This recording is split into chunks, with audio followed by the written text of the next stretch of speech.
Bismillahirrahmanirrahim.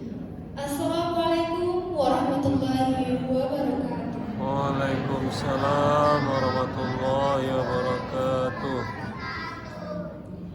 Ya Nabi salam alaika, ya Rasul salam alaika, ya Habib salam alaika, salawatullah alaika. Hadirin yang berbahagia, perayaan Maulid merupakan bentuk kecintaan Muslim pada insan yang paling mulia, yakni baginda Rasulullah SAW. Sebab beliau kita tahu bagaimana iman dan Islam. Sebab beliau pula kita mengenal Al-Quran. Karena itu hendaklah kita bersyukur kepada Allah Subhanahu wa Ta'ala atas kelahiran Nabi besar Muhammad SAW. Hadirin yang kami hormati, sejenak izinkan kami menyapa kepada yang terhormat Al-Ustaz Wandi Bustami, Lisensiat Master of Art.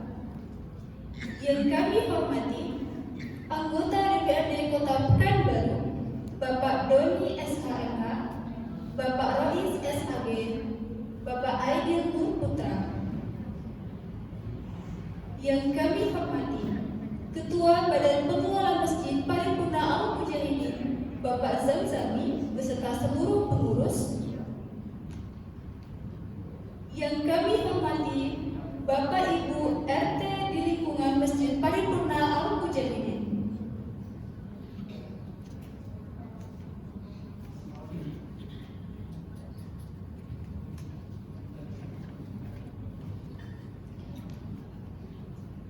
Yang kami hormati Ibu Ketua dan Pengurus Majelis Taklim BKMT Masjid Paripurna Al-Mujahidin. Yang kami hormati tokoh masyarakat, cerdik pandai, kaum ulama, remaja, dan jemaah Masjid Paripurna Al-Mujahidin yang hadir pada malam ini. Alhamdulillahirrahmanirrahim.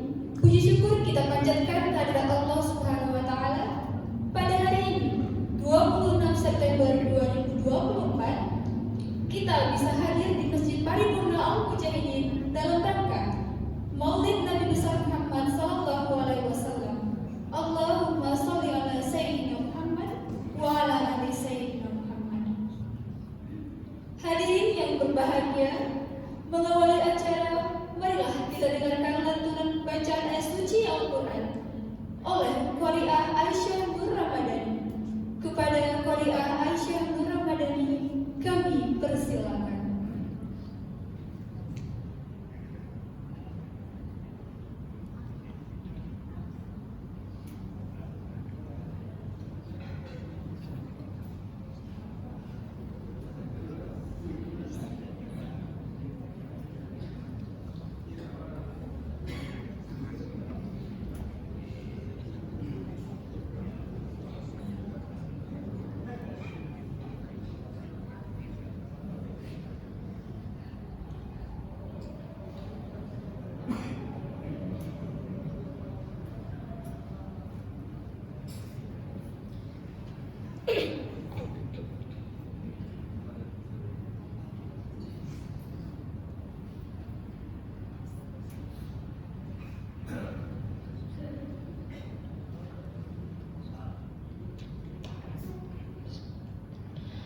Assalamualaikum warahmatullahi wabarakatuh. Waalaikumsalam warahmatullahi wabarakatuh.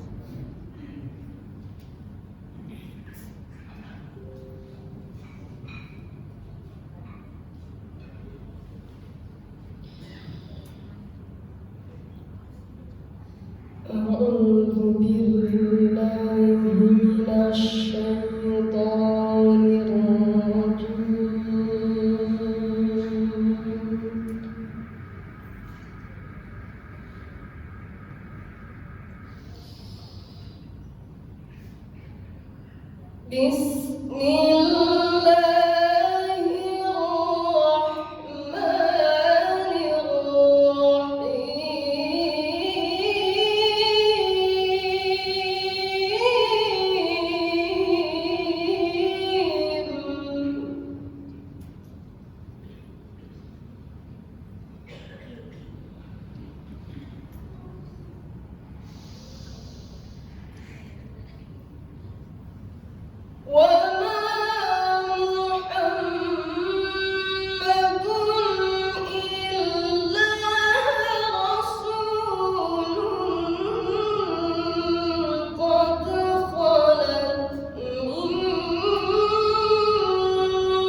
لقد كان لكم في رسول الله أسوة حسنة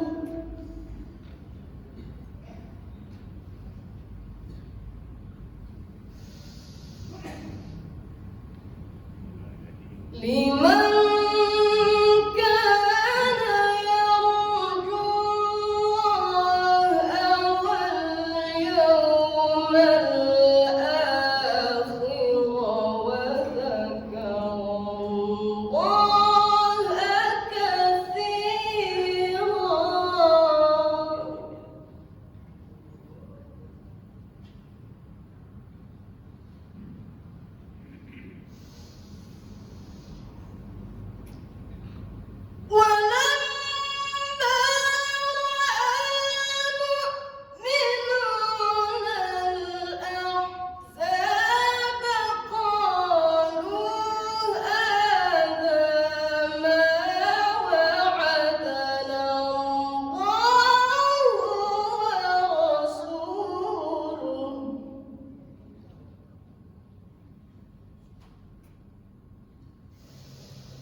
وصدق الله ورسوله وما زادهم إلا إيمانا وتسليما صدق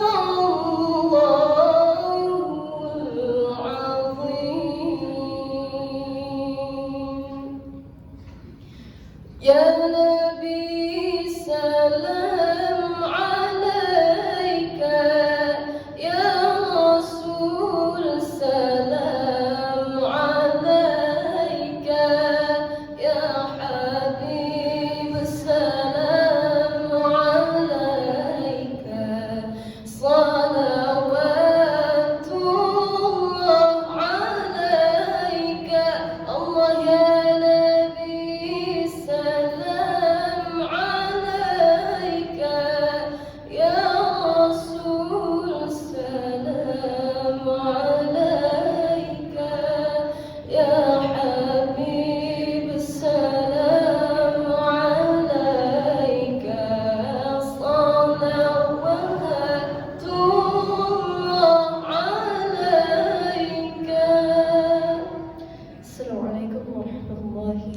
wabarakatuh. Waalaikumsalam warahmatullahi wabarakatuh.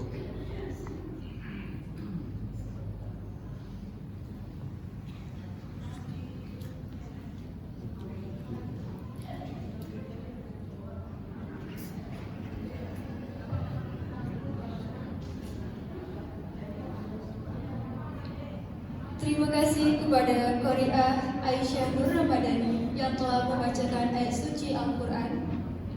Sebelum itu kami juga menyapa Bapak Ketua RW 12 yang hadir pada malam ini, Bapak Haji Zulhendri. Selanjutnya sambutan Ketua Badan Pengelola Masjid Paripurna Al-Mujahidin oleh Bapak Zamzami.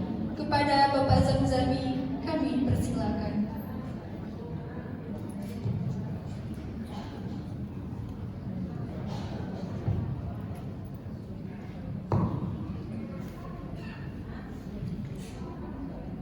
Bismillahirrahmanirrahim.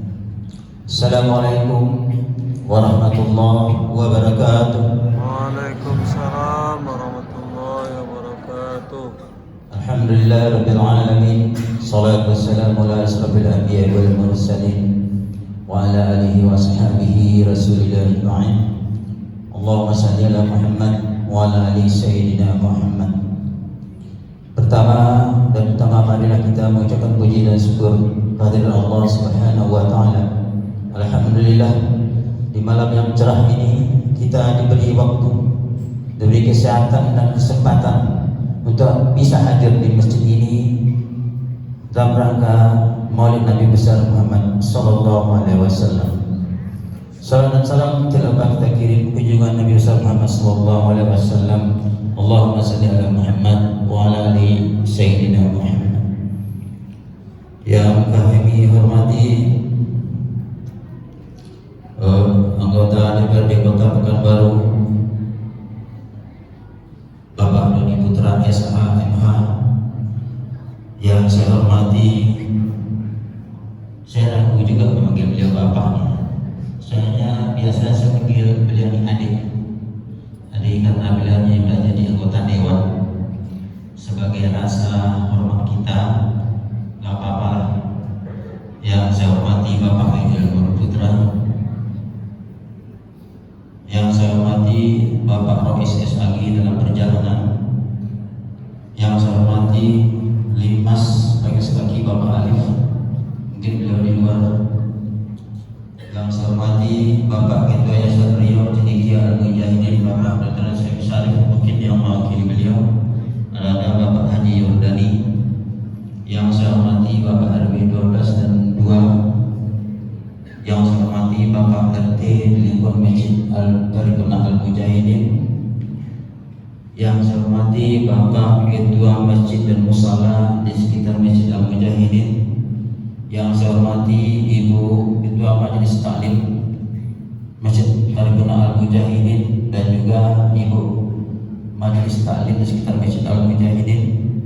Yang saya hormati bapak-bapak, ibu-ibu sidang hadirin yang dirahmati Allah Subhanahu wa taala, dan juga anak-anak remaja kami dan anak-anak kami yang kami sayangi. Pertama, izinkan kami mengucapkan terima kasih kepada kita semua untuk bisa hadir di malam ini, terutama Bapak Doni Putra dan Bapak Aidil, karena beliau ini sedang sibuk sekali nih Bapak Ibu dalam masa-masa orientasi namanya Pak ya.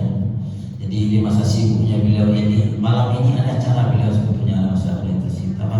Tapi karena penghormatan beliau bagi kepada kita semua, beliau usahakan juga hadir di tengah kita ini. Dan sekali lagi kami ucapkan terima kasih.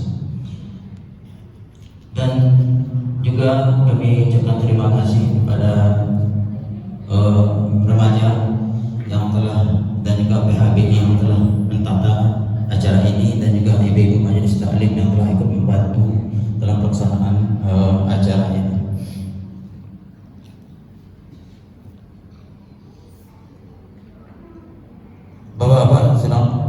Bapak-bapak yang kami hormati, sebetulnya Itu yang saya ragu tadi. Soalnya Ustadz yang akan beri ceramah ini belum saya sapa lagi. Yang saya hormati Ustadz Andi Bustami, kasih maaf Ustadz. Untuk saya ingat, kalau nggak ingat mungkin Ustadznya udah cabut. Tapi nggak sampai begitu ya Ustadz. Beliau ini sudah 1 bulan lebih saya minta nih Pak Bu. Beliau ini istilahnya lagi viral juga. Jadi kita berusaha acara-acara tertentu di masjid ini kita cari ustaz-ustaz yang tidak biasa. Jadi ini beliau dapatkan. Dan juga terima kasih kepada Nana Aisyah. Sulit juga mendapatkan beliau ini. Tapi alhamdulillah mungkin rezeki kita bisa beliau hadir di sini. Kalau nggak salah beliau sudah 2 kali mengisi acara di sini. Pertama waktu MTQ tingkat kecamatan waktu itu. Bapak-bapak dan ibu sekalian, mengapa kami undang anggota dewan di sini? Mungkin bapak ibu masih ingat wajah beliau kan? Ingat kan? Nah, alhamdulillah. Jadi maunya kita itu beliau ini masuk lupa pula sama kita. Jadi makanya kami undang betul beliau ini ke sini. Karena kita berharap kepada beliau inilah bagaimana nantinya pembangunan di daerah kita ini. Jadi segala sesuatunya mungkin baik masalah ibadahnya, baik masalah pembangunannya, terutama masalah banjirnya, kita berharap kepada beliau-beliau ini yang bisa nanti memfasilitasi kepada wali kota atau tingkat-tingkat yang lain. Untuk itu makanya kami undang betul, kami berharap betul beliau bisa hadir di sini sebagai jembatan bagi kita bagaimana untuk kelanjutan pembangunan di lingkungan kita ini. Dan seperti kita tahu, masjid kita ini walaupun sudah siap nampaknya, tapi masih ada juga kekurangan. Dan alhamdulillah kami terima kasih kepada Bapak Dodi Putra. Beliau telah bagaimana porsi beliau itu beliau arahkan ke masjid kita sehingga untuk perbaikan atap dan masjid kita ini adalah usulan dari beliau. Jadi sekarang lagi dikerjakan daknya di atas berupa pengaspalan dengan dilapisi dengan karpet. Jadi sedang dikerjakan itu dan insya Allah mungkin minggu ini siap ya Pak Dani. Jadi sekali lagi terima kasih Pak. Mudah-mudahan bapak-bapak tidak bosan-bosannya untuk membangun di negeri kita, di daerah kita ini. Baiklah bapak-bapak dan ibu-ibu sekalian, mungkin itu yang dapat kami sampaikan. Marilah kita dengarkan ceramah dari Al-Ustadz Andi Bustami mengenai Maulid Nabi Muhammad SAW untuk bisa kita ambil hikmahnya nanti. Sekali lagi kami mohon maaf. Wabillahi taufiq wa hidayah. Assalamualaikum warahmatullahi wabarakatuh. Waalaikumsalam warahmatullahi wabarakatuh.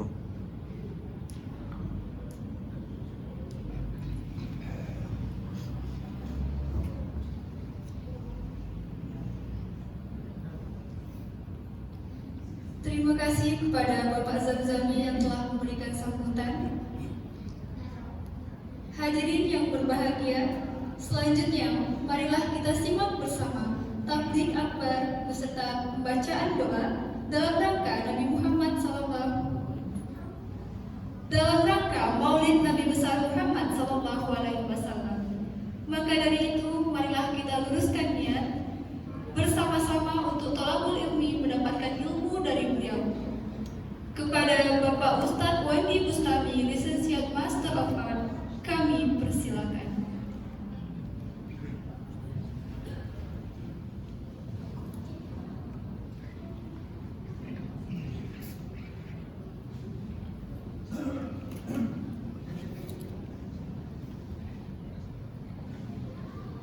Bismillahirrahmanirrahim. Assalamualaikum warahmatullahi wabarakatuh. Waalaikumsalam warahmatullahi wabarakatuh. Alhamdulillahi rabbil alamin. Arsala rasulahu bil huda wa dinil haq liyuzhirahu 'ala ad-din kullihi walau karihal musyrikun. أشهد أن لا إله إلا الله وحده لا شريك له وأشهد أن محمدا عبده ورسوله لا نبي بعده اللهم صل وسلم على حبيبنا المصطفى محمد صلى الله عليه وسلم. Bersyukur kepada Allah dengan mengucapkan Alhamdulillahi Rabbil Alamin. Bersalawat kepada baginda Nabi, Allahumma salli ala Sayyidina Muhammad wa ala ali Sayyidina Muhammad. Yang sama-sama kita hormati pengurus masjid beserta jajaran, yang sama-sama kita hormati abang kita, adik kita, ataupun sahabat kita Bapak Aidin, yang sama-sama kita hormati Bapak Ibu hadirin hadirat, Bapak RT, Bapak RW yang tak bisa disebutkan satu persatu karena tadi Bapak Ketua saking banyaknya nama yang disebut saya pun tak hafal lagi, maka secara umum saja kita sebutkan Bapak Ibu hadirin hadirat, orang tua kita yang besar tak disembau gelar, yang kecil tak dipanggil nama, kita semua yang hadir di malam ini mudah-mudahan termasuk orang-orang yang menunjukkan cinta kepada Nabi Muhammad sallallahu alaihi wasallam. Bapak Ibu yang dimuliakan Allah, malam ini ada 3 poin yang mau saya sampaikan. Yang pertama tentang mengenal Nabi. Karena kalau kita tak kenal tak mungkin muncul rasa sayang. Kalau tak ada rasa sayang tak mungkin muncul rasa cinta. Mesti kita kenal. Kita kenal Nabi bukan sekedar Nabi Muhammad seorang Nabi, bukan itu yang kita bahas. Tapi kita akan bahas nanti silsilah nasab beliau sampai ke atas. Mengapa Allah Subhanahu wa taala pilih Muhammad sebagai nabi terakhir? Ini poin yang pertama. Poin yang kedua, mengapa Muhammad sallallahu alaihi wasallam itu diutus? Karena Allah Subhanahu wa taala sudah mengutus sebelum beliau ini 124.000 nabi, 315 rasul yang diceritakan oleh Allah Subhanahu wa taala. Sementara yang tidak diceritakan jumlahnya jauh lebih banyak daripada itu.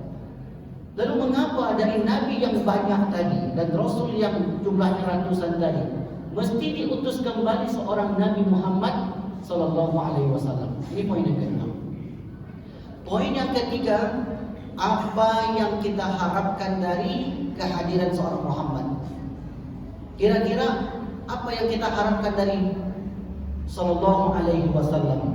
Maka 3 poin inilah yang akan kita sampaikan di pertemuan yang mulia ini. Baik Bapak Ibu yang dimuliakan Allah Subhanahu wa taala, perhatikan baik-baik. Kita mengenal dari segi nasab. Karena untuk mengenal seseorang mesti kenal nasabnya, mesti kenal ayahnya.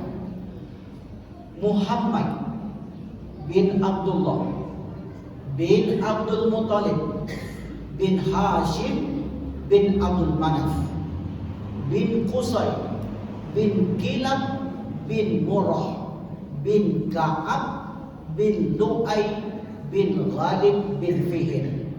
Bisa diulangi Bapak Ibu? 12. Datuknya yang 12 bernama Fihr. Kenapa disebutkan Fihr di situ? Dan siapa sebenarnya Fihr ini? Fihr adalah Quraisy.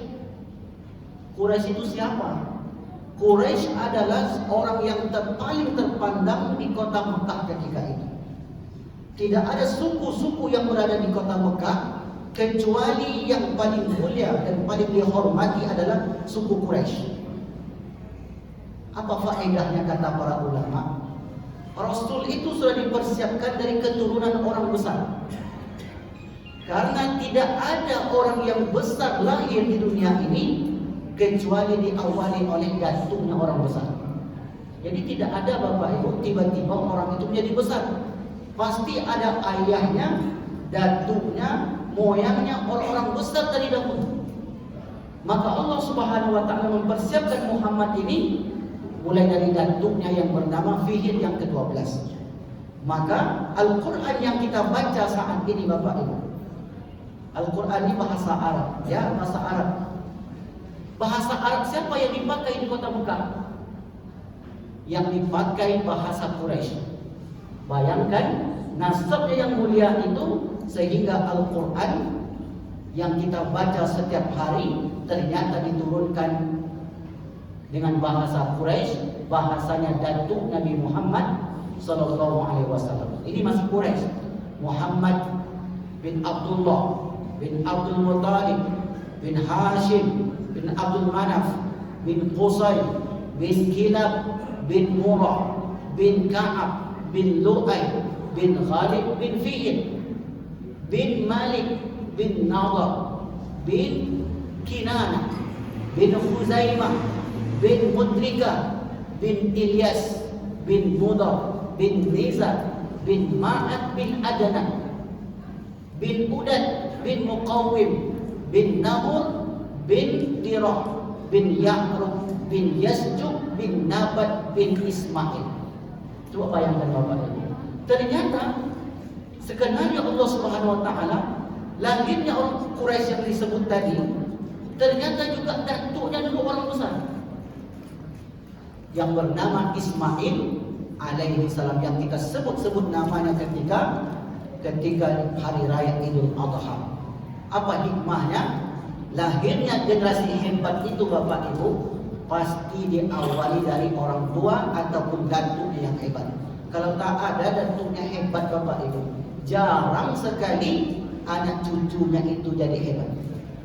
Tadi baru saja kita dengarkan anak kita, adik kita membaca ayat Al-Quran. Juara internasional di Qatar. Mungkin Bapak Ibu menengok dia ini. Kalau kita mempelajari nasab Nabi Muhammad ini, ketika kita menengok orang besar itu Bapak Ibu, jangan tengok dia. Tapi siapa yang ditengok? Siapa ayahnya? Oh, siapa datuknya ya? Kalau datuknya orang biasa-biasa saja, cucunya juga biasa-biasa saja. Kalau ayahnya orang biasa-biasa saja, maka anaknya juga sebagian besar akan biasa-biasa saja. Bapak Ibu yang dimuliakan Allah, kenal Nabi Isa? Siapa ibunya Nabi Isa? Maryam. Siapa ayahnya Maryam?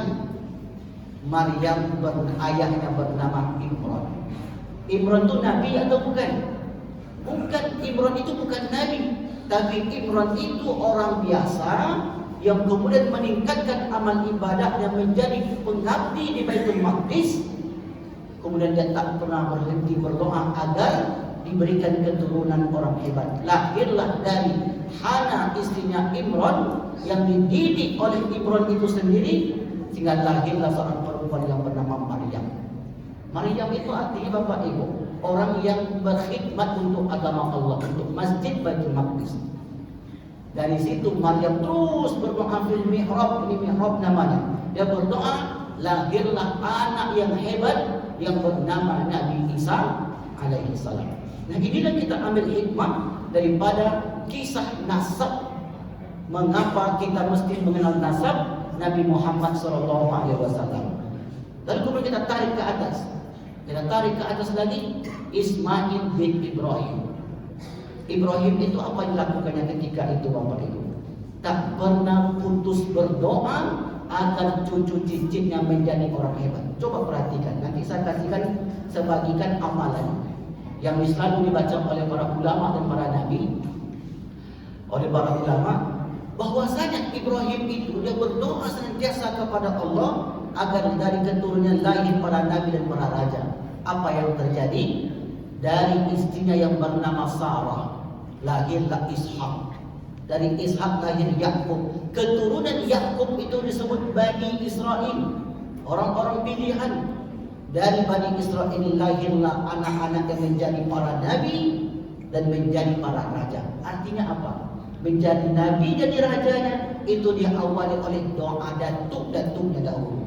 Kalau hari ini datuk-datuk ini berdoa, mungkin bukan pada anak dapatnya Pak, pada cucu cicit nanti doa itu akan dikabulkan oleh Allah. Makanya ada sebuah amalan Bapak Ibu. Kalau kita sudah berumur 40 tahun, jangan pernah tinggalkan doa ini. Doa ini terdapat dalam Al-Quran. Silakan dicatat. Quran surah Al-Ahqaf, surat yang ke-46. surat yang ayat yang ke-15. Falamma balagha arba'ina sana, ketika kalian mencapai umur 40 tahun kata Allah, maka bacalah doa ini, Rabbi auzi'ni an ashkura ni'mataka allati an'amta alayya wa ala walidayya wa an a'mala salihan fima tarda wa aslih li, perbaikilah diriku ya Allah, wa dzurriyyati, dan keturunanku. Kalau ada di antara kita yang belum hafal doa ini Bapak Ibu, mulai sekarang hafal doa ini. Kalau ingin anak keturunannya nanti jadi orang hebat, itu kan kembali kepada kita masing-masing. Maka ibu-ibu di rumah baca doa ini Bu, amalkan setiap hari.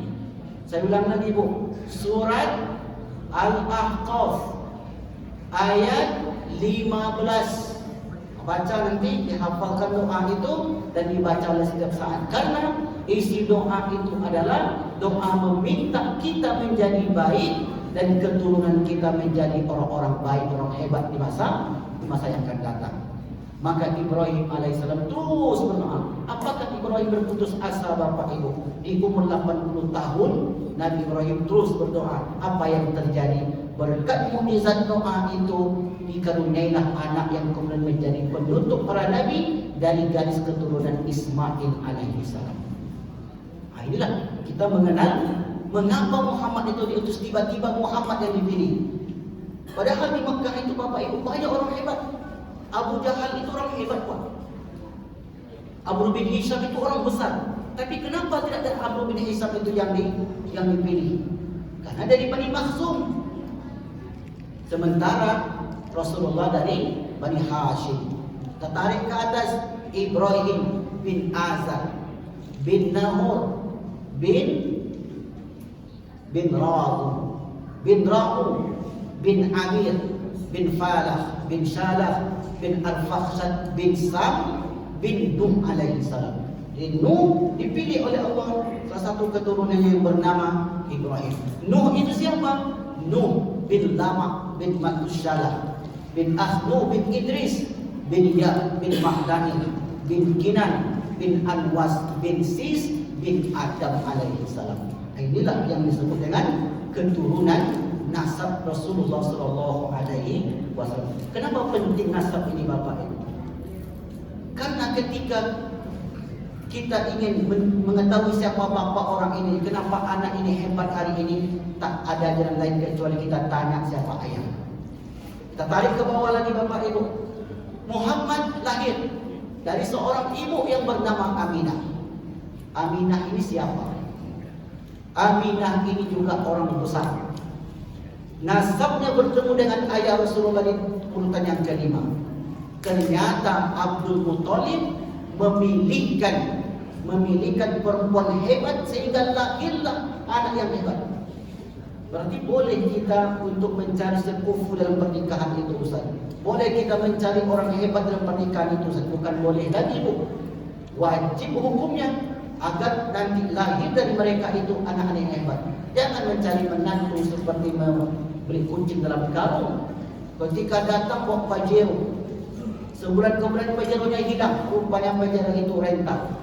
Tertipu orang tuanya karena tengok zahirnya. Maka ketika seorang itu menikahkan anaknya, yang dilihat yang pertama sekali adalah akhlak daripada laki-laki ataupun perempuan tersebut. Maka kemudian dari sinilah Abdul Muthalib memilihkan istri untuk Abdullah, seorang perempuan yang hebat. Maka lahirlah seorang anak yang sangat hebat, menjadi penutup sekalian daripada Nabi dan Rasul. Oke, baik. Berikutnya disebutkan dalam kitab sejarah yang ditulis oleh seorang ulama yang berasal dari India yang bernama Syekh Safi Rahman Al-Mubarakfuri. Dalam bukunya yang berjudul Ar-Rahiq Al-Maktum, ketika Muhammad itu lahir, maka saat bersamaan Muhammad itu lahir, keluarlah cahaya dari rahim Aminah. Cahaya itu naik ke atas, kemudian menyinari menyinari Jazirah Arab. Jadi rupanya Bapak Ibu, orang yang hebat itu sudah ada tanda-tanda. Sejak dia mulai lahir itu sudah ada tanda-tanda. Maka kemudian ketika Nabi Muhammad itu lahir, gereja-gereja yang berada di Eropa itu runtuh. Api yang disembah oleh kaum Majusi ribuan tahun padam ketika itu. Maka balkon-balkon Islam itu saat itu roboh. Saat Rasulullah lahir, maka banyak kejadian-kejadian yang luar biasa yang terjadi. Lahirlah Rasulullah ke dunia ini. Setelah itu Bapak Ibu, Muhammad yang belum bergenap umur 6 tahun, masih bayi, dititipkanlah kepada seorang perempuan yang bernama Halimah Sa'diyah. Muhammad dari kota Mekah itu diungsikan Pak. Diungsikan ke sebuah desa namanya Desa Bani Sa'ad. Jarak dari kota Mekah menuju Bani Sa'ad ini lebih kurang 160 kilo untuk disusui dengan ibu susuan. Karena tradisi ketika itu setiap anak yang lahir disusui dengan ibu susuan. Tapi di balik itu, mengapa Rasulullah SAW dikirimkan ke kampung? Mengapa tidak ditinggali di kota Mekah? Ternyata di situ ada hikmah Bapak Ibu. Karena kota Mekah ketika itu banyak para penjahat, kehidupannya tidak baik. Di sana pencurian, di sana pembunuhan, perperangan, orang pasar. Maka kemudian Rasulullah itu diungsikan dari kota Mekah ini ke desa Bani Sa'ad untuk menyelamatkan lingkungan anak. Apa hikmahnya dari ini Bapak Ibu? Bahwasanya anak kita perlu mencari tempat yang baik, yang kondusif untuk mereka tinggali. Kalau anak kita itu Bapak Ibu tinggal di lingkungan yang tak baik, otomatis anak itu akan terpengaruh. Di rumah Bapak Ibu ajar etika sopan santun, tak boleh suara keras, tak boleh menjaruk, tak boleh melawan kepada orang tua. Dapat dia sekolahnya itu sekolah yang buruk. Lingkungan itu membentuk Bapak Ibu. Sehingga kemudian apa yang terjadi? Anak ini tak pandai mencarut sebelum tak pernah dengar kata-kata kotor. Karena dia berteman dengan orang-orang yang jahat, dia pun merekam kata-kata kotor itu. Ketika anak kita waktu kecil dia merekam semua apa yang dijalaninya. Makanya Nabi katakan kullu mauludin yuladu 'alal fitrah. Setiap yang lahir itu fitrah, suci bersih. Fa abawahu, maka orang tuanya lah yuhawwidanihi, yang membuat dia beragama Yahudi, wa yumajjisanihi, yang membuat agama Majusi, wa yunassiranihi, dan membuat dia agama Nasrani. Orang tua itu sangat menentukan keberadaan sang anak. Selain orang tua yang menentukan anak ini, lingkungan yang berada di sekitarnya. Makanya mengapa Nabi Muhammad itu dipindahkan dari kota Mekah menuju ke kampung yang jaraknya 160 kilo dari kota Mekah, tidak lain tidak bukan untuk menyelamatkan anak kita. Maka kalau Bapak Ibu hari ini memasukkan anak ke pesantren, tengok-tengok Pak. Ibu memilihkan anak sekolah, tengok-tengok Bu. Jangan sampai masuk anak kita sekolah Syiah, pesantren juga Pak. Jangan sampai anak kita masuk ke sekolah, ke pesantren, pulang dia dari situ dikafirkannya ayahnya, disesatkannya emaknya. Jadi tidak sembarang sekolah. Sekolah mesti dipilih tempat yang baik, tempat yang ideal agar terbentuk jiwa anak ini. Inilah hikmah daripada mengapa Rasulullah SAW diungsikan dari kota Mekah Al-Mukarramah, karena penduduk kota Mekah itu banyak orang jahatnya, yang suka berperang, yang sombong. Itu penduduk Mekah itu begitu. Kalau anak ini nanti tumbuh besar di kota Mekah, dan tengok bagaimana perilaku penduduk kota Mekah terekam dari kecil, maka dia akan bawa sampai dia besar. Inilah mengapa Rasulullah SAW diungsikan ke Bani Sa'ad. Lalu kemudian Bapak Ibu yang dimuliakan Allah Subhanahu wa taala, Ketika di bari saat itu Nabi Muhammad datangi malaikat Jibril, dibelah dadanya, dibersihkan dengan air zam-zam, dicuci hatinya. Apa hikmahnya kata para ulama? Karena dalam diri manusia itu berpotensi untuk dengki. Pasal dengki itu hari ini Bapak Ibu tak lepas. Nengok kawan dapat motor baru dengki, nengok kawan beli mobil baru dengki, nengok kawan punya rumah baru dengki. Sifat dengki itu dicontohkan di dalam kisah ini. Rasulullah dibelah dadanya oleh Jibril. Kata Jibril alaihissalam kepada Muhammad kecil, ini darah, ini hati, dibuanglah darah yang membuat orang benci, yang membuat orang itu sakit hati, membuat orang itu hasad kepada orang lain. Maka Rasulullah kemudian dibersihkan sehingga tidak ada rasa dengki dan iri di hati Rasulullah. Itu hikmahnya. Jadi kita peringati Nabi itu, memperingati kelahiran Nabi, kita ingat ketika beliau kecil, dari kecil itu sudah dibersihkan hatinya oleh malaikat Jibril. Tentu zaman kita sekarang tidak ada malaikat Jibril membersihkannya, tetapi yang membersihkan adalah melalui pelajaran-pelajaran agama yang diajarkan oleh guru-guru kita. Setelah itu Bapak Ibu, Halimah Sa'diyah itu khawatir jangan-jangan nanti anaknya akan diculik. Akhirnya dia pun kembalikan anak itu ke pangkuan orang tuanya, Sayyidah Aminah.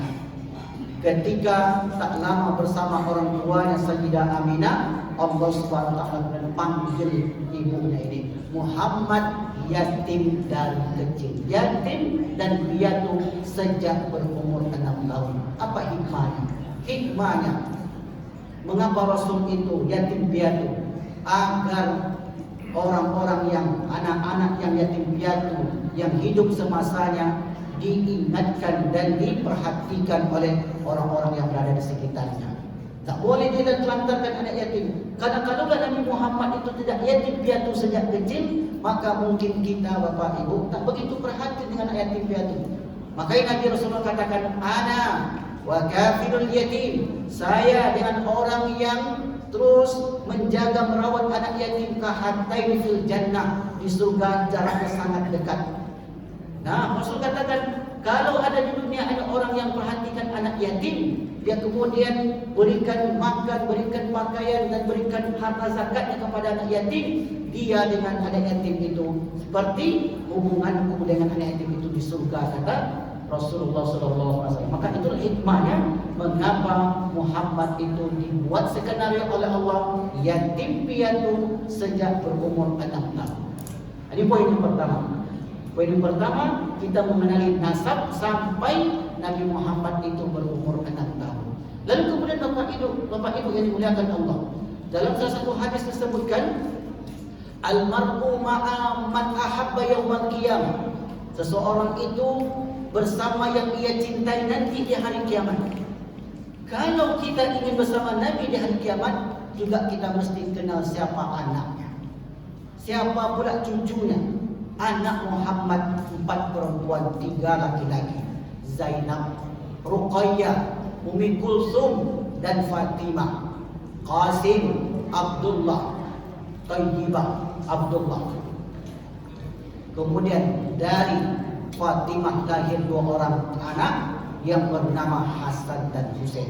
Inilah keluarga-keluarga Nabi yang diceritakan di dalam buku-buku sejarah. Maka oleh karenanya di dalam pelajaran peringati hari lahirnya Muhammad SAW, kita mendekatkan diri kepada keluarga Rasulullah agar kelak kita termasuk orang-orang yang bersamanya di akhirat. Amin ya rabbal alamin. Ini poin yang pertama.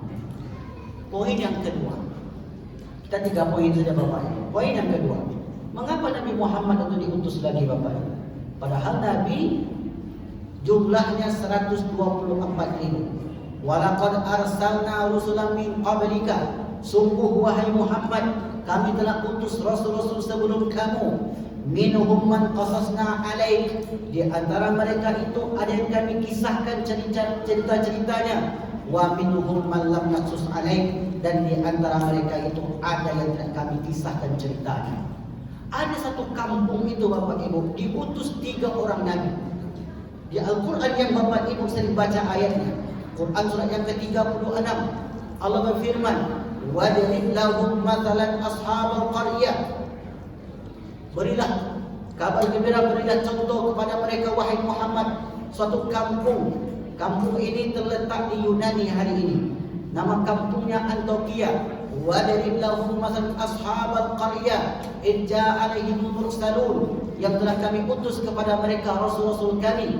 Id arsalna ilaihim musnaini, kami utus kepada kampung itu 2 orang rasul. Fakadzabuhuma, lalu 2 rasul ini mereka dustakan. Rasul ini bernama Shadiq dan Saduq. Jadi kampung itu jahat Bapak Ibu. Diutus 2 rasul oleh Nabi Isa alaihissalam. Rasul Shadiq dan Saduq ini didustakan oleh penduduk kampung itu. Lalu kemudian Allah tambah dengan Nabi yang ketiga. Fa'azzazna bitalisin faqalu inna ilaikum mursalun. Kami datangkan Rasul yang ketiga yang bernama Shalom. Ternyata Rasul ini pun didustakan. Jadi memang parah Bapak Ibu. 2-3 Rasul tak mempan.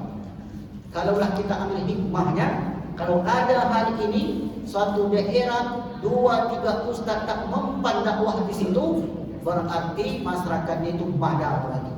Karena dulu begitu, ketika diutus tak 1 nabi, 2 nabi, 3 nabi, tak tolong Bapak Ibu. Dihukum nabi itu dibunuh oleh mereka. Wajah rajulun min aqsal Madinah, datang lagi seorang laki-laki yang bernama Habib An-Najjar untuk memperingati kampung itu, jangan kalian bunuh ini orang, ini utusan Allah, kata Habib An-Najjar. Tapi apa yang terjadi? Karena pemimpinnya pemimpin zalim, pemimpinnya bernama Antiochus, rajanya Antiochus, kemudian dia tangkap ini nabi-nabi, kemudian dia penjarakan dan mati dalam penjara. Saking madanya penduduk Antioquia ini. Hari ini Antioquia itu letaknya di Yunani. Artinya apa Bapak Ibu yang dimuliakan Allah Subhanahu wa taala? Sesungguhnya cukuplah nabi-nabi terdahulu. Tapi mengapa Rasul itu Muhammad sallallahu alaihi wasallam diutus kembali? Karena jarak yang begitu jauh dari Nabi Isa alaihi salam sampai Nabi Muhammad sallallahu alaihi wasallam itu lebih kurang 600 tahun lamanya. Dan di zaman itu zaman yang sangat buruk sekali. Orang tua tak menghormati anak, anak tidak menghormati orang tua, orang kecil tidak menghormati orang besar, orang besar tidak menghargai orang kecil. Zaman itu disebut zaman jahiliyah, zaman bodoh. Bodoh zaman itu bukan bodoh tak pandai menulis Bapak Ibu, jangan salah. Bodoh yang dimaksud itu bukan mereka tak pandai menghitung. Mereka kalau berdagang itu internasional. Ketika di musim dingin, mereka datang ke Yaman. Ila fi Quraisy, ila fihim rihlatash shita' was sayf. Mereka perdagangannya perdagangan internasional. Mereka tidak bodoh. Mereka pandai menulis, pandai membaca, pandai membuat syair, puisi-puisi mereka hebat sekali. Tapi mengapa disebut jahiliyah? Karena mereka tidak punya adab. Karena mereka tidak beriman kepada Allah. Maka itulah mengapa Rasul itu diutus. Karena zaman itu akhlak itu habis. Bahkan ma'udzubillah, zaman itu Bapak Ibu ada namanya poliandri. Apa poliandri itu Bu? Bukan laundry. Poliandri itu satu perempuannya 10 laki-lakinya. Poliandri namanya. Saking jahiliyah zaman mereka. Jadi satu perempuan didatangi oleh 10 laki-laki, siapa yang mirip nanti dari anaknya, itulah yang menjadi bapak dia. Maka menengok keadaan semacam ini, diutus Rasulullah untuk memperbaiki akhlak mereka. Kalau ada di antara istri-istri ayahnya itu yang masih muda, lalu kemudian anaknya lebih tua pula daripada ibunya ini, maka setelah ayah itu meninggal, anak itu menikahi ibunya. Itu terjadi ketika itu. Memang sangat-sangat rusak. Akhlak manusia begitu rusak. Maka Rasulullah diutus, innama bu'ithtu liutammima makarimal akhlak. Sesungguhnya aku diutus, kata Nabi, untuk menyempurnakan akhlak. Tapi kalau kita tengok hari ini Bapak Ibu, kalau kita perhatikan anak-anak sekolahan hari ini sudah mulai Bapak Ibu kembali lagi ke zaman jahiliyah. Abad sekarang ini Bapak Ibu, kita menyebutnya abad modern. Modernnya dari segi teknologi, ya modern. Tapi dari segi peradaban kita ini mundur jauh. tertinggal jauh. Ada sebuah buku yang ditulis oleh Muhammad Kutub, judul buku itu Al-Jahiluna fi Qarnil Isrin, Jahiliyah abad 20. Abad 20 ini jahiliyah di Bapak Ibu. Pada suatu ketika di Pekanbaru, ada seorang yang menyalin dengan air. Ketika nyalin itu datang ke dukun. Kata dukun itu, "Bapak mau duduk?" kata dia. "Ya, saya mau duduk." Ambil kertas, tulis nama bapak. Ditulislah namanya si fulan. Kemudian digulung ke kertas itu, kata dukun tadi, "Ikuti arahanku, engkau lempar kertas itu masukkan ke ember. Kalau masuk ke ember, maka nanti engkau duduk," katanya. Datang ke dukun, Pak. Kemudian dia pun ambil kertas, tulis namanya, dia lempar masuk ke ember itu. Senanglah hati dia. "Insya Allah saya duduk," kata dia. Ketika pemilihan dan penghitungan suara, rupanya namanya tak keluar yang dapat terduduk. Dianggapnya bisa dukun itu membuat dia duduk di situ. Ini apa tak disebut dengan jahiliyah? Tapi jahiliyahnya di model yang lain. Kalau dulu Bapak Ibu, mereka kalau ingin menyembah Tuhan, mereka buat patung. Kemudian kalau mereka lapar, mereka makan patung itu, nanti dibuat lagi. Makanya disebut zaman itu jahiliyah. Tapi hari ini zaman jahiliyah itu kembali lagi. Apa yang pernah terjadi zaman Rasulullah kembali lagi.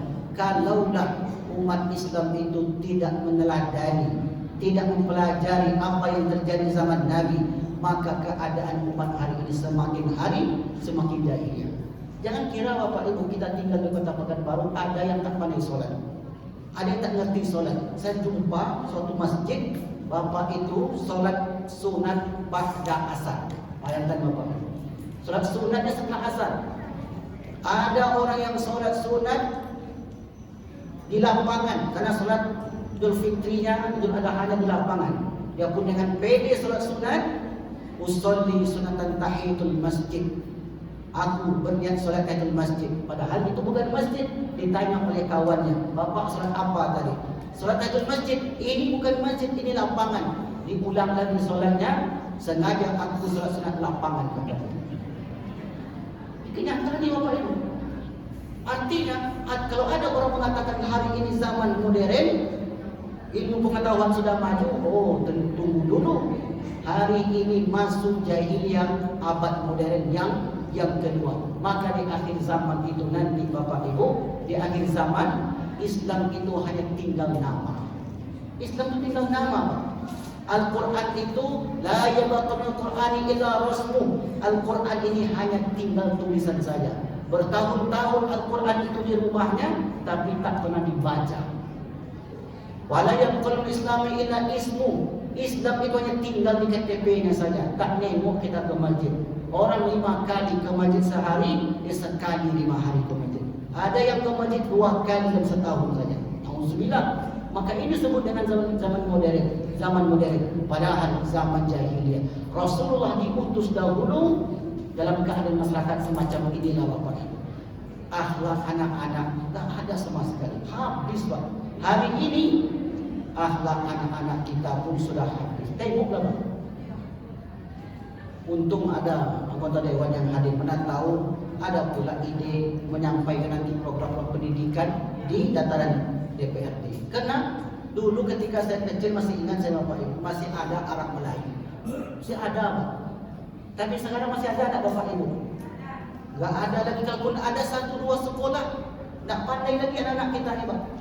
Dihilangkan. Siapa yang berjuang untuk memperjuangkan ini?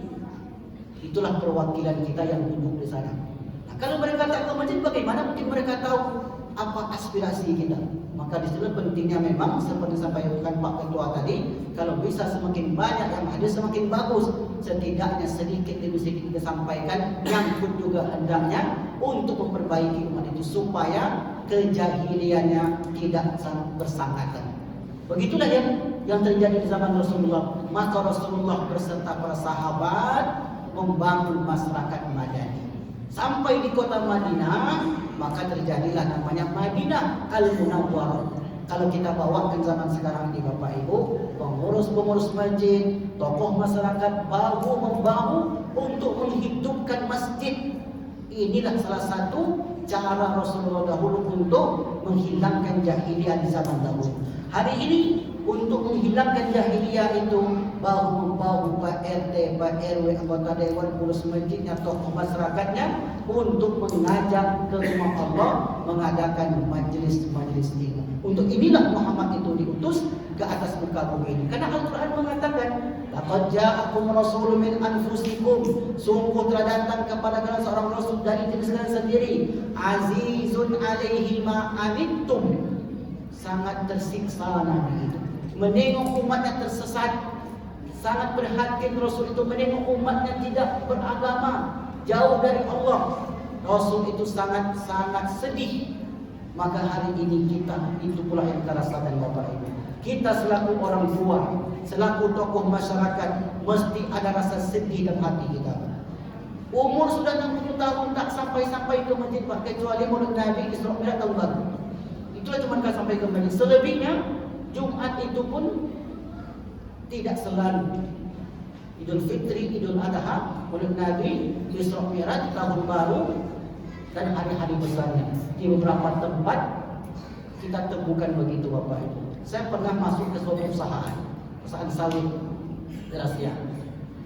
Ayahnya bekerja dari sejak muda, menikah, dapat istri di sana, lahir anak. Kalau orang kerja perusahaan itu anaknya sekolah di situ. SD 6 tahun, SMP 3 tahun, SMA 3 tahun, 12 tahun. Akhirnya anak tadi bekerja lagi di situ.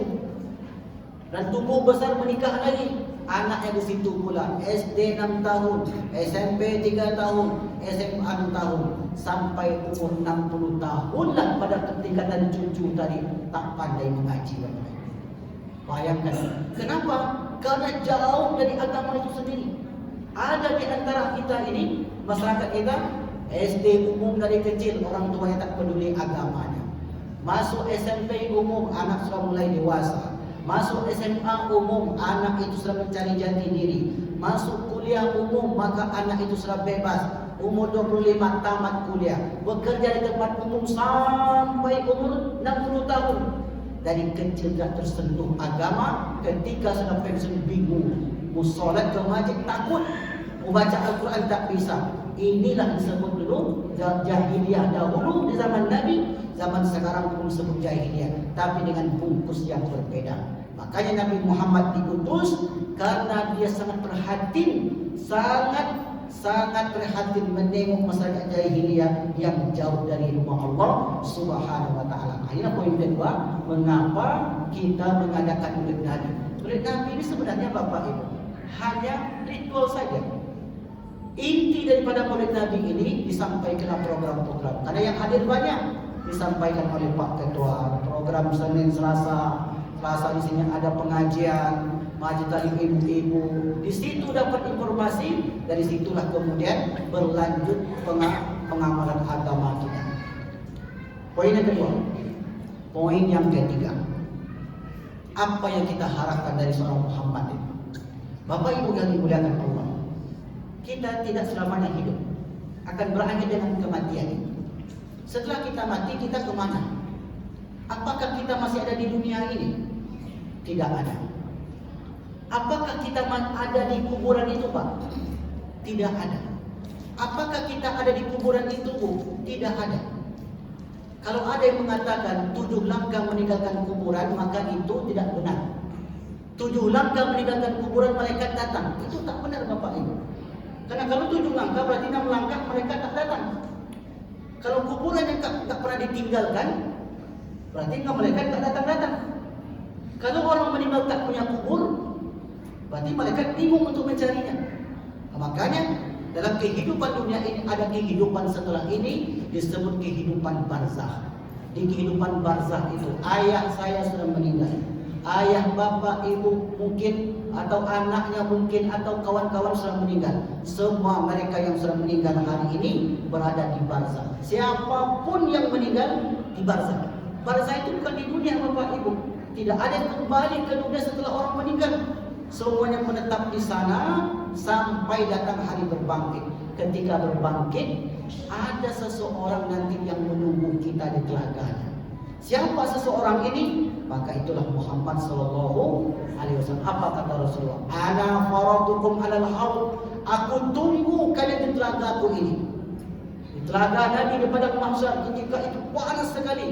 Faman syariba minhu, siapa yang minum dari telagaku itu, lam yatma' abada, tak akan haus selama-lamanya.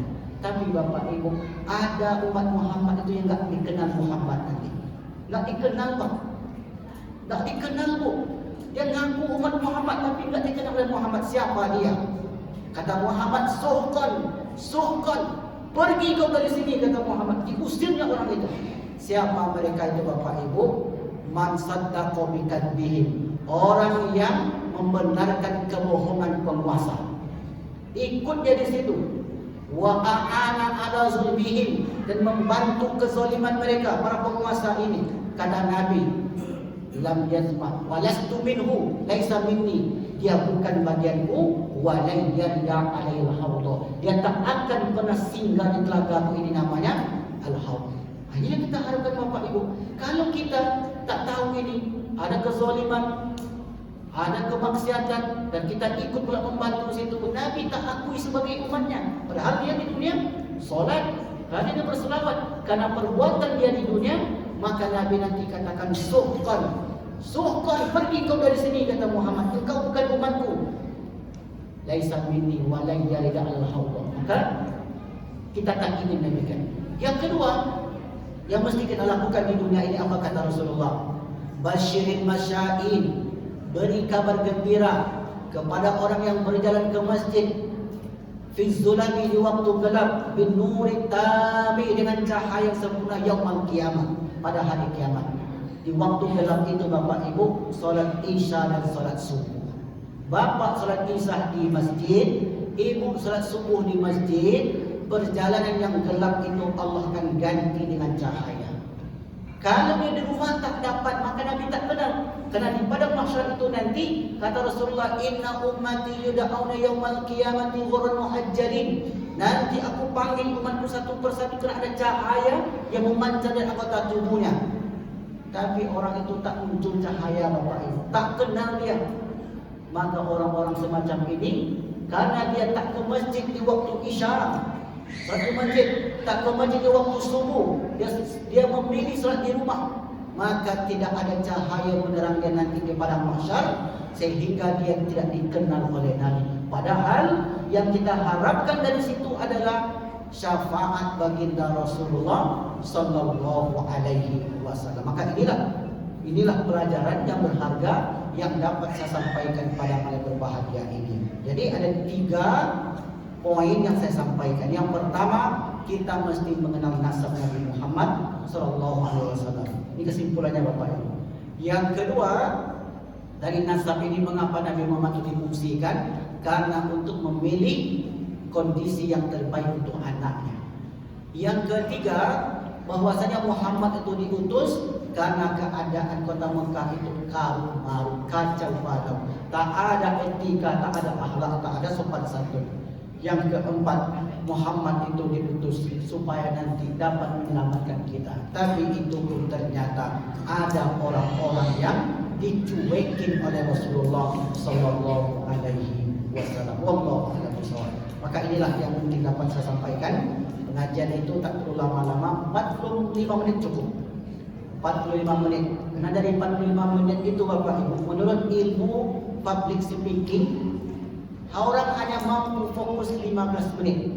Pengajian itu begitu, 50 menit pengajiannya, fokus itu hanya 15 menit. Yang 15 menit itu yang mampu ditangkap oleh telinga hanya 5%. Nanti keluar dari masjid ini, yang 5% itu pun hilang. Makanya kita berikan amalan tadi. Amalan Bapak Ibu, baca surat Al-Ahqaf ayat yang ke-15 untuk mendapatkan keturunan yang baik, agar Allah jaga anak cucu kita menjadi orang-orang hebat. Siapa yang tidak ingin seperti anak tadi yang baca Al-Quran? Siapa yang tidak ingin Bapak Ibu? Kita semua pasti ingin. Tapi ingin saja, tak ada aplikasi, tak ada penerapan, tak akan sampai ke sana. Maka oleh karenanya, agar Allah kabulkan doa kita mengharapkan anak-anak yang hebat di masa yang akan datang, salah satu doa yang diajarkan Al-Quran, surat Al-Ahqaf ayat yang ke-15. Wallahu a'lam bishawab. Kita tutup dengan doa. A'udzubillahiminasyaitonirrajim. Bismillahirrahmanirrahim. Alhamdulillahirabbil alamin. Salatu wassalamu ala asyrafil anbiya'i wal mursalin wa ala alihi wa ashabihi rasulillahi ajmain. Allahumma ja'al jam'ana hadza jam'an marhuma wa tafarraqa min ba'dihi tafarraqa ma'suma. Allahumma an sakinata wal barakata was salamata ala hadhil jama'ah jama'ati masjid mujahidin ya arhamar rahimin. Rabbana afrigh 'alaina as-sabra wa tsabbit aqdamana wansurna 'alal qaumil kafirin. Allahumma arinal haqqa haqqan warzuqna ittiba'ah wa arinal batila batilan warzuqna ijtinabah. Rabbana atina fid dunya hasanah wa fil akhirati hasanah wa qina adzabannar. Alhamdulillahi rabbil alamin. Subhanakallahumma wa bihamdika asyhadu an la ilaha illa anta astaghfiruka wa atubu ilaik. Wassalamu alaikum warahmatullahi wabarakatuh.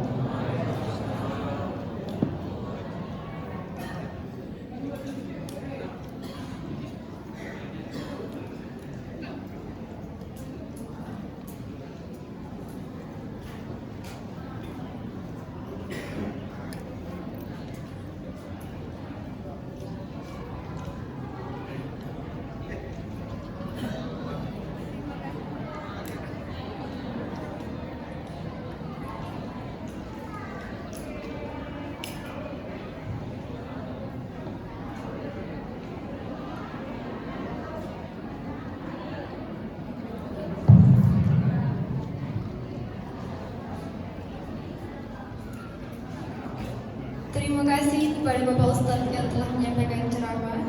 Semoga apa yang beliau sampaikan dapat kita amalkan dalam kehidupan kita. Amin ya rabbal alamin. Selanjutnya, sambutan perwakilan anggota DPRD Kota Pekanbaru oleh Bapak Rois SAG. Kepada Bapak Rois SAG, kami persilakan.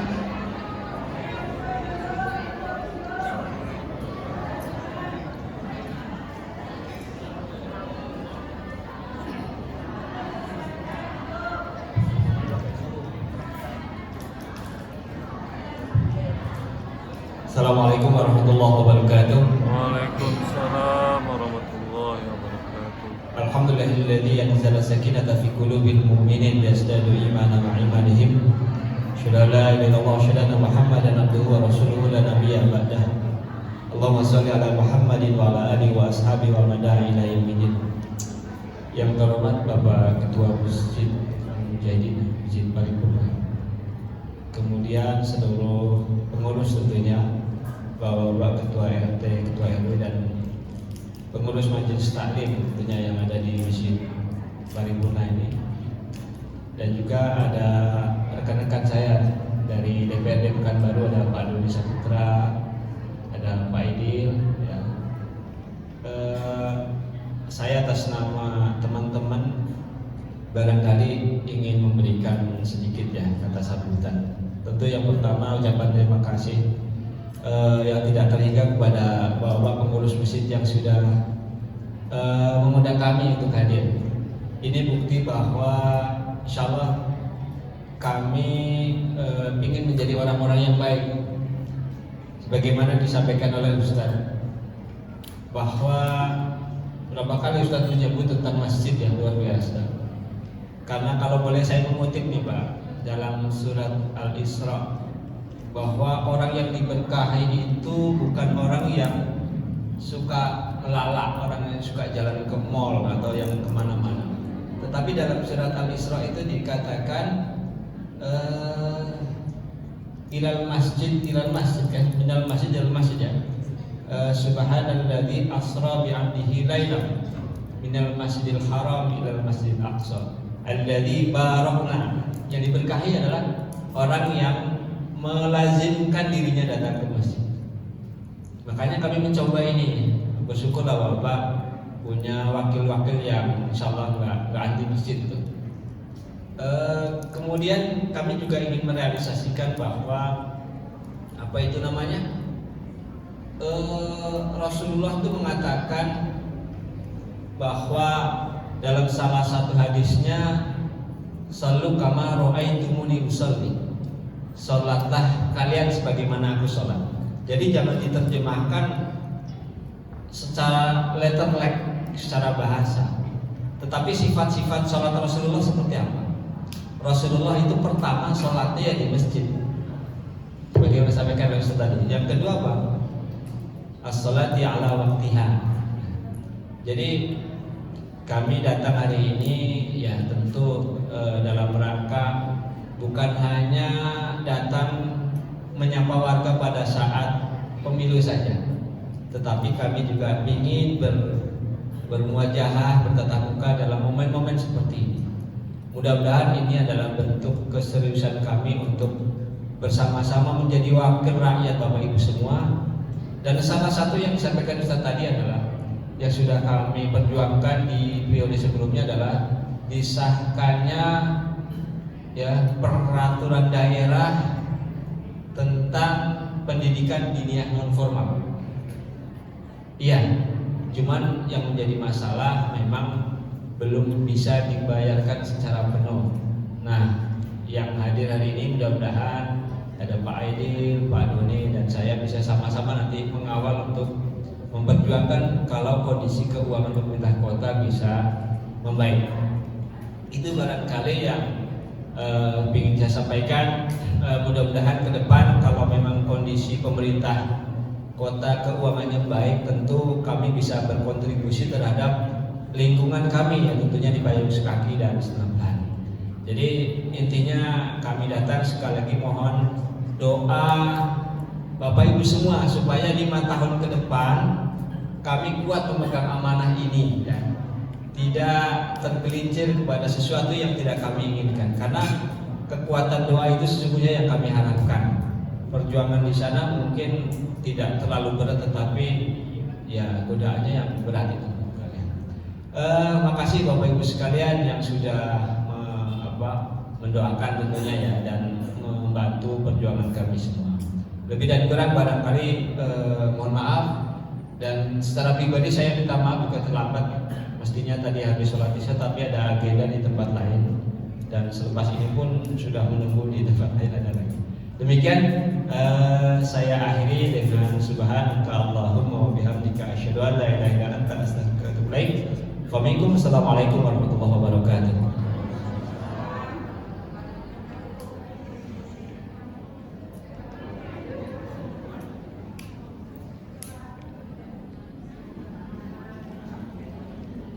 Terima kasih kepada Bapak Rois yang telah menyampaikan sambutan. Hadirin yang berbahagia, selesai sudah rangkaian kegiatan acara Maulid Nabi Muhammad SAW. Semoga selepas ini kita dapat mengambil hikmah dan pembelajaran di dalamnya. Amin ya rabbal alamin. Kami ucapkan terima kasih banyak kepada Bapak anggota DPRD, Bapak RW, dan jemaah sekalian.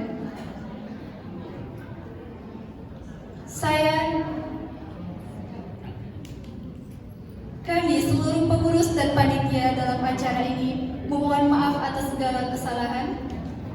Saya Nabila Syafitri sebagai Master of Ceremony dalam acara ini pamit undur diri. Wassalamualaikum warahmatullahi wabarakatuh. Waalaikumsalam warahmatullahi wabarakatuh.